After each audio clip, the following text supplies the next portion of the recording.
I would get like really sad whenever somebody rejected me. So, like I go on an interview and they're like, we're gonna go with somebody. Oh my gosh, it's like heartbroken because I'm like, I know I could be the best agent for you.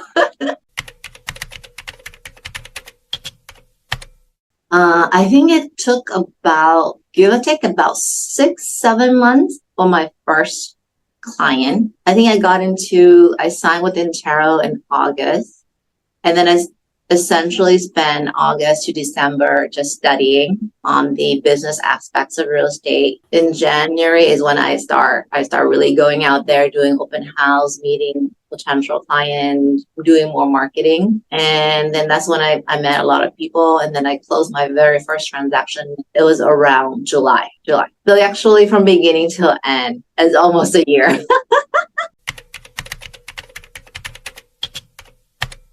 It's normal. Like when you first start in real estate, you got to give time. And even right now, like real estate has a very long time lag. So whatever you're doing, let's say if we have a new marketing, we're not going to see result, give or take, or we're not going to see a transaction for on average in 3 months. So if I take a week off or 2 weeks off, I'm not doing anything. When I come back and if I start again, it won't be another 3 months before I'll see a client or close a deal. So that's an average for the industry. I mean, a lot of people that go into real estate, they're thinking, oh, like we're gonna make lots of money, money's just gonna like fall off the sky. Because if people look at it, yes, its paycheck is pretty big, but realize it's not like a regular job where every 2 weeks or once a month you get paid. No, you can go for months and not get paid, or you can get paid multiple times in a month. I mean, I've got paid like 3 or 4 deal at one time, and then I will go for a long stretch with nothing happening. So when you're in this business, we will have to pace ourselves. We have to have budget, right? Like, so pretty much in a couple months, I will be doing my budget for next year. What my expenses are, what do I plan to do for marketing? What do I want to allocate for different categories?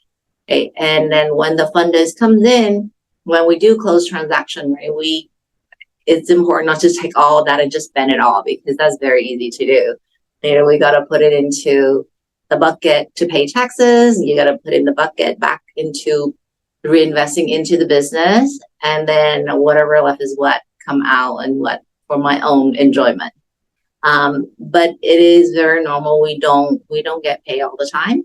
And actually, statistically speaking, in general, about 78 to 80% of realtor out there who hold an active license do not make a transaction at all every year, because we have probably, I think, about 1.2, 1.3 million licensee out there in the US. And here in the Bay Area, we're in our county association, we have about 10,000 licensee, and then up north of us, they have about like maybe 6,000.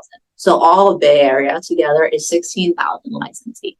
And, consistently almost every year, give or take about 80% don't have a transaction. And then you will have probably 4 or 5% of those making massive amount of money. And then you'll have kind of like in between 15% that will have some transaction.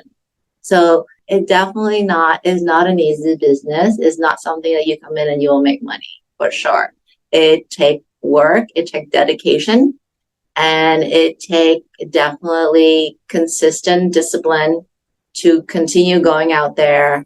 We have to market, we have to prospect, we have to ask people to work with us. We got to go on interview. I mean, imagine if you work for a regular company, you might go on an interview every few years whenever you decide to change job, or maybe somebody might just recruit you and you can just skip the interview altogether. But for us, we are project-based. So once when we've done a transaction, we have to go on more interviews. We have to constantly going out there looking for more interviews. How well we do an interview determine if we'll have another project to work on. I think it's exciting to close the first deal. I don't necessarily feel that I'm more confident. I was very confident in my ability to do the transaction. So because I was already a buyer and a seller before I really decided that I'm going to do this full time. So I already experienced that side of it. And when it comes to paperwork, for me, it's not that hard to do paperwork. Most difficult was finding the client. When I'm meeting the client, it's really a matter of conveying what are the value that I bring, why they should work with me. I think that was the hardest part. And once I get that first transaction done, it does give me a little bit more confidence in going on interview and things like that. I remember back then, every transaction was incredibly special for me because it's the first one, the first buyer, the first seller. I put my heart and soul into every single one of them. And even now I still do. But I think the difference is that before I would get really sad whenever somebody rejected me. So I go on an interview and they're like, we're gonna go with somebody. Oh my gosh, it's heartbroken because I'm like, I know I could be the best agent for you. But you know what I mean? If you're not the right person for them, that's the choice they make.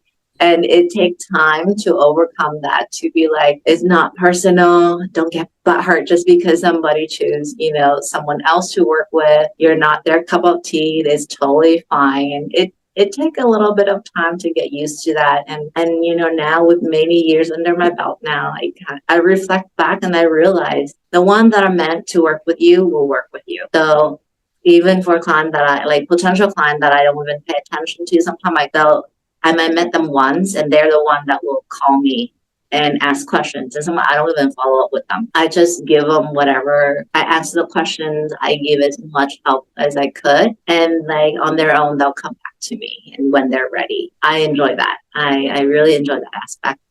So now, to me, my mindset is that let's just be of service. Let's not even be like, oh, I'll do this for you, but you got to work with me and things like that. It's no longer that way for me. When someone gave me a call or asked me a question about real estate, I always come from a space of love and from a space of servitude. How can I help you reach your goal?